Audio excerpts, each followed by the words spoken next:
guest today is Marcia Challis. She had her own show at Channel 2. It was a children's show. She has degrees in education from Northwestern University and Harvard University. And she's written a bestseller book, the Kennedy, Living with the Kennedys. She's written a number of books, but this time she takes us through the lives of 5 women. When in fact 50 years ago, they're celebrating their 50th anniversary, their 50th birthday.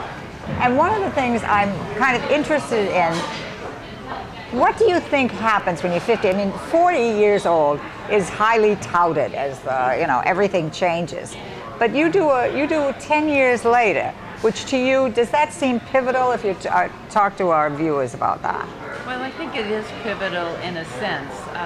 The idea for the book came when we were 50 years old and had an informal reunion to celebrate turning 50.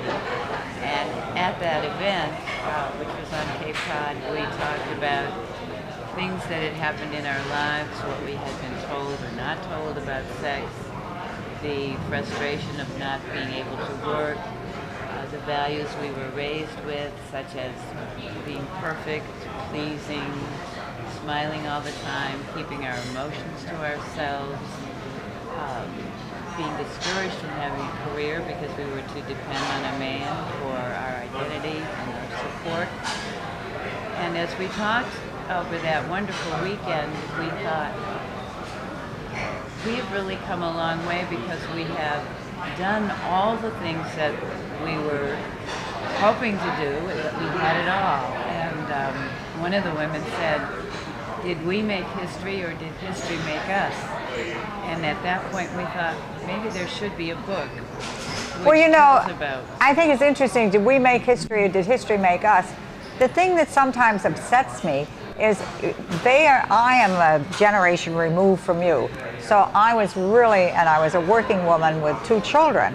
And that was considered very déclassé, and why aren't you home with your children? And, which I would get from other women. And then little by little, I saw a change, and the changes started to come in my generation, but they also moved along with your generation.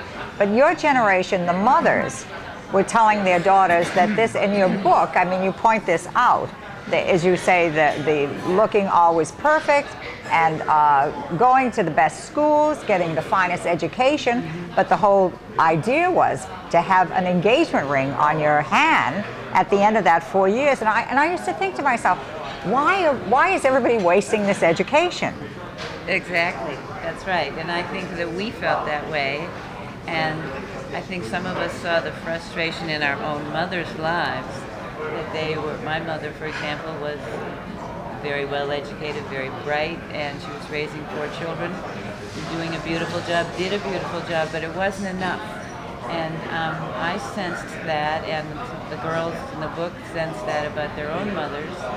And I think that was part of the motivation and the catalyst for us to try to have it all by working and having children and being wives and contributing to the community as well. Well, you know, in your 5 girls, Margot, Brooke, and Laura and Barbie. They're all very different, but Brooke is, her husband wants her to work. This is kind of an interesting, so did you have in your when you had the birthday celebration, did you have somebody there whose husband actually wanted her to work? Well, there were a few times in several of the girls' lives when it was necessary for them to work. We were going into a period of time when 2 incomes were necessary to keep up a certain level of lifestyle, and it did happen for well, your dancer-singer, whose husband leaves her.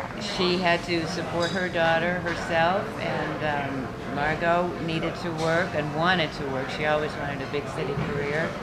And Laura was asked by her husband, he was very well educated here and abroad, and yet he could not sustain the lifestyle that they needed to, and Laura went to work. And now she was the one that had this north-south conflict. That's right. That's right. And did you have somebody in your group that did have this conflict? It was hard for me to separate, you know, reality from fiction. I mean, this is a faction book. It's all real. Yeah. No, it's all real. It's all real. All real. Oh, interesting. Yeah. And so she had great conflict. She did.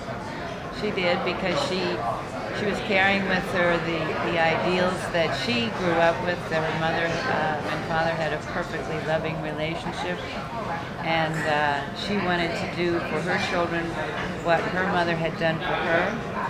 And so I've been extremely gratified by the way readers so far, and the book is brand new, how readers have connected with these stories and the depth and the heartfelt sharing that these women. Well, it is amazing that they related all this to you. I am. It is amazing. And I mean, the book is so honest. It's a marvelous walk through that particular era. And the interesting thing about this book is that so often as not books will do this, but they don't start from childhood. And you start from childhood and all the factions that went into it. It is just an absolutely fantastic book. It is The Girls from Winnetka, and it is a book to read. Thank you. Oh, what is your website? My website is Marcia Chellis, MarciaChellis.com. And are you available for lectures or anything? I have a lot of lectures set up where I'm living now, which is Palm Beach. Used to be from Boston. And do you have a website that people can get to for lectures or anything like that? Yes. There'll be information on MarciaChellis.com. Okay. It's a marvelous book. Thank you so much for being our guest. It's been a delight. See you again. Thank you.